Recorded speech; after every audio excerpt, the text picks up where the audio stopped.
According to experts, the basis for genetic engineering of crops is to solve the problems of pests and weeds as well as to increase the yield of a particular crop.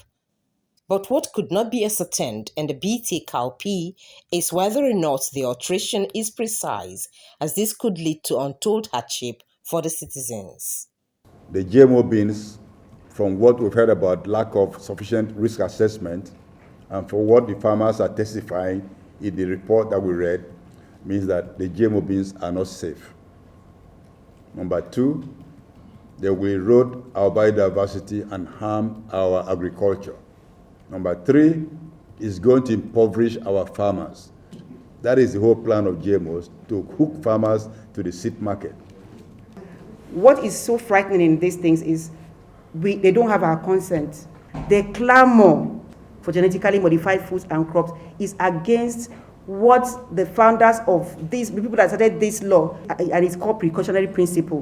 When they drafted the law, from the very beginning, these people stood and said, we knew we were going to be recipients, and they wanted a strict law that would protect Africans. For the Health of Mother Earth Foundation, genetic alteration of crops is not the most sustainable means for weed and pest control, and since Nigeria has no proper regulatory framework for chemicals, the group is calling on the government to create other agencies that can assist NAFDAC in these functions. We do not have a proper regulatory framework for chemicals. You will be quick to ask me if we do not have NAFDAC. We do have NAFDAC. NAFDAC is an overloaded lorry, and I continue to canvass that we debug NAFDAC.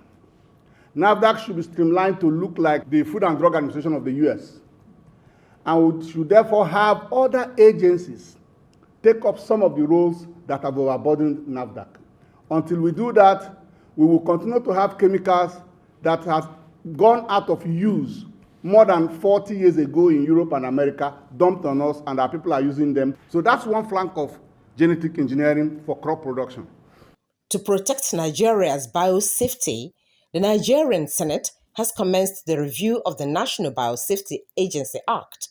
The act is expected to establish a strict regime of GMOs and put liabilities on the promoters.